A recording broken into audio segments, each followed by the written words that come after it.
Hello, hello. My name is Aniruddha and I welcome you to my YouTube channel. Today I am going to be doing another quick urban sketching demonstration. I have already put down my line work using a pencil and I'm starting with the light values of the scene. For the light values, I make sure that my mix is nice and watery. You can even say that the paint I'm using is at a tea consistency mix.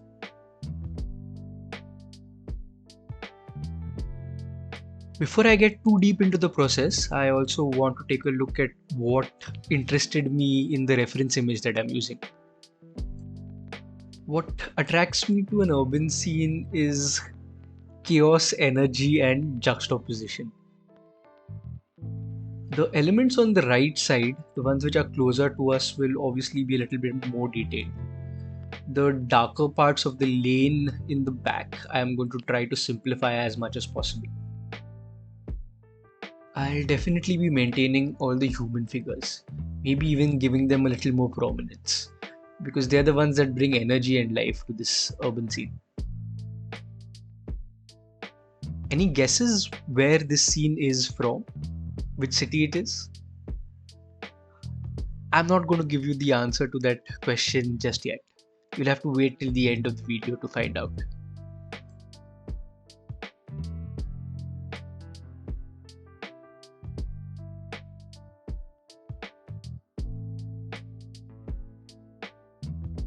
As I started this wash, my plan was to have all the lighter values as one large connected wash. It probably would have been better if I went left to right or top to bottom instead of the way I'm doing it right now.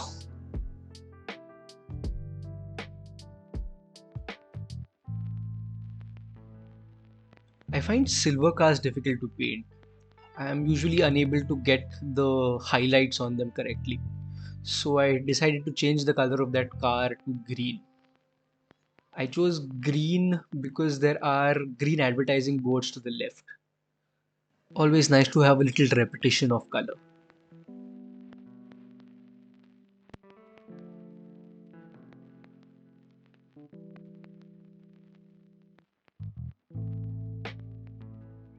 I'm painting with my drawing board at a slight tilt, maybe 10 to 15 degrees, which means that there's a tiny bead which appears at the bottom of my wash, which makes it easier to carry the wash downwards.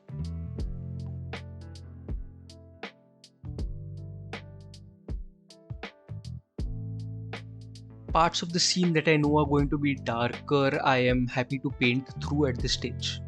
Parts that I'm leaving light, I will leave light throughout, or I'm a little bit unsure of what I want to do.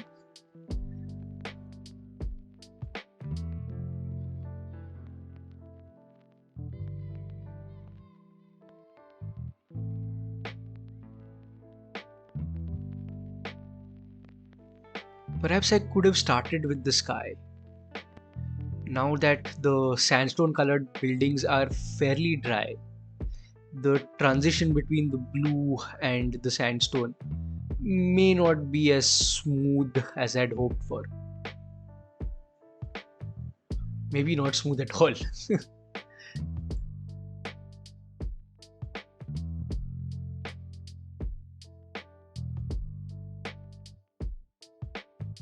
I also like putting in some of the brightest colors of this scene in this first coat of paint, such as the fruit seller's fruits and the boxes on top of his cart.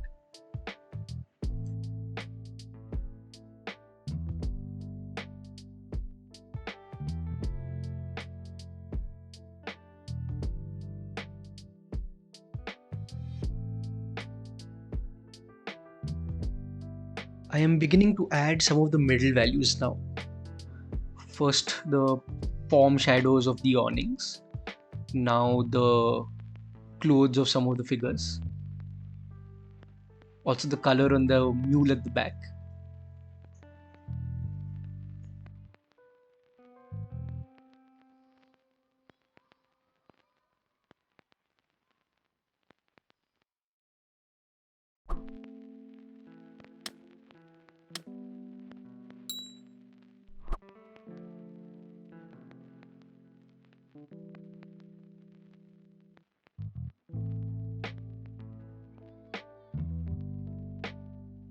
maybe even some definition on the car.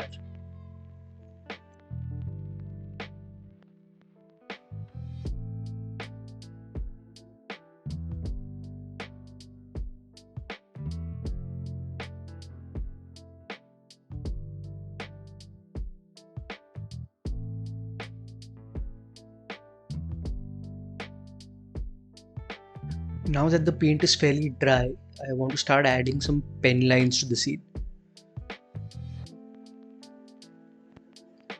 I am going to be using my Fude nib fountain pen. Although not all my lines with the pen are continuous, I do try very hard to maintain a sense of flow.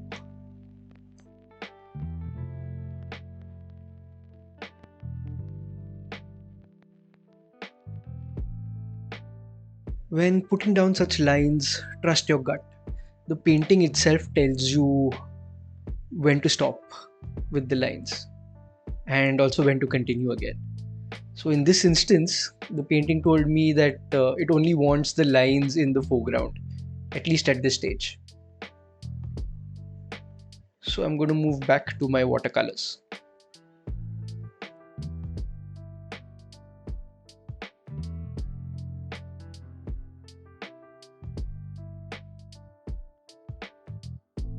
In the second pass of paint, I am mostly going to be painting mid-tone values. And this time, unlike the first pass, I am going to move from left to right to make sure that the middle value shape is truly connected and I get smooth transitions between objects of similar value.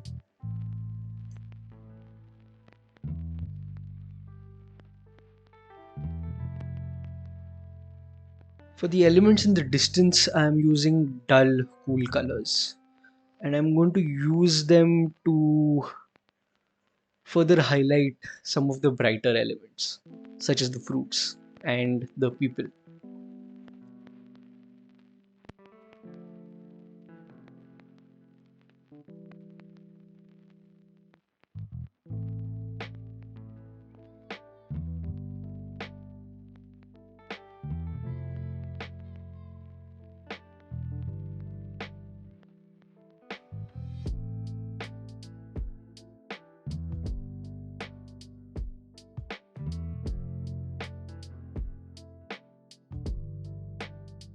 If at any point you go darker than you think you should have, you can always lift away some of the paint as long as the wash is still wet.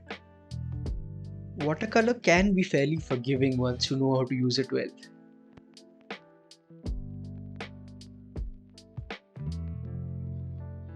Again, with those wheels, I should have left the hubs a little bit lighter.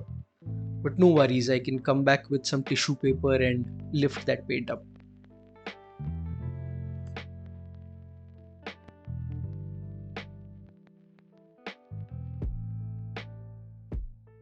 I apologize as I forgot to film a few minutes as I put in the shadow under the car.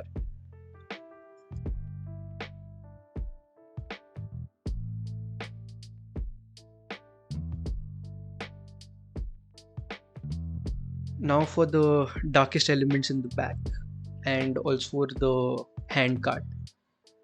Keep in mind that the objective to all this is to further highlight the colorful bits.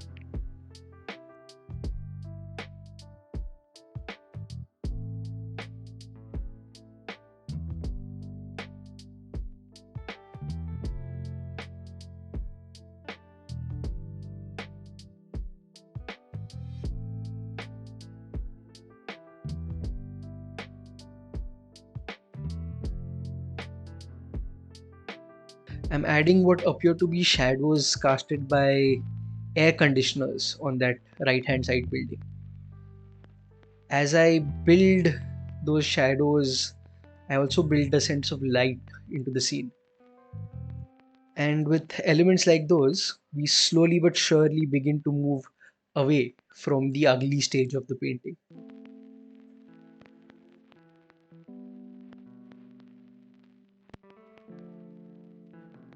I tried adding variations of color to that shadow. But I should have been more bold with my use of color, because as the paint began to dry, those variations became almost invisible.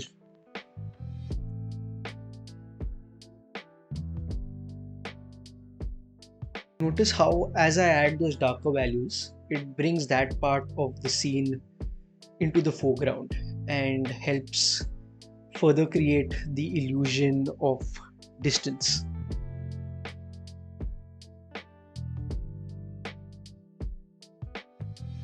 If you've made it so far into the video and have enjoyed what you have seen, may I kindly request you to like this video and perhaps even subscribe to my channel. I have some exciting things planned for this channel in the coming months and would really appreciate all your encouragement.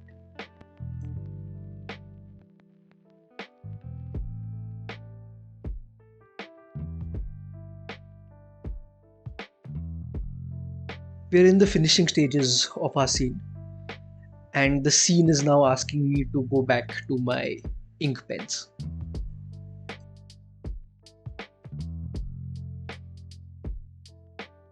This time I'm going to use my fountain pen to add some bolder lines to further define the hierarchy of edges in the scene.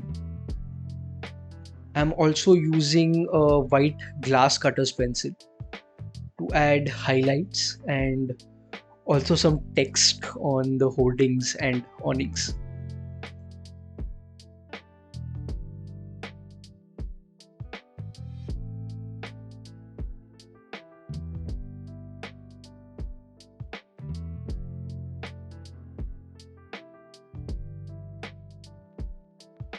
When recording the video, I didn't add the overhanging wires and shadows of those wires.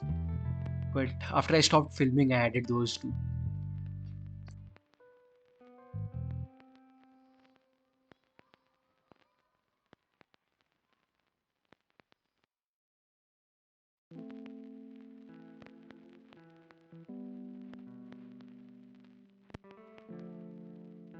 Oh, and in case you're curious, the script I put on those hoardings isn't a real script. It's just hieroglyphics I make up. Let me now close the hanging thread from the beginning of this video. The scene I'm painting is from the city of Gaza in Palestine. This is an art channel and I don't want to make a comment about geopolitics. But to sign off, I just want to use a quote by Mahatma Gandhi. It goes something like, "An eye for an eye makes the whole world blind." So I hope you enjoyed that. And if you did, I'm sure you'll also enjoy the video suggestions that have just popped up on the left of your screen. I thank you for joining me here today and hope to see you in the next one.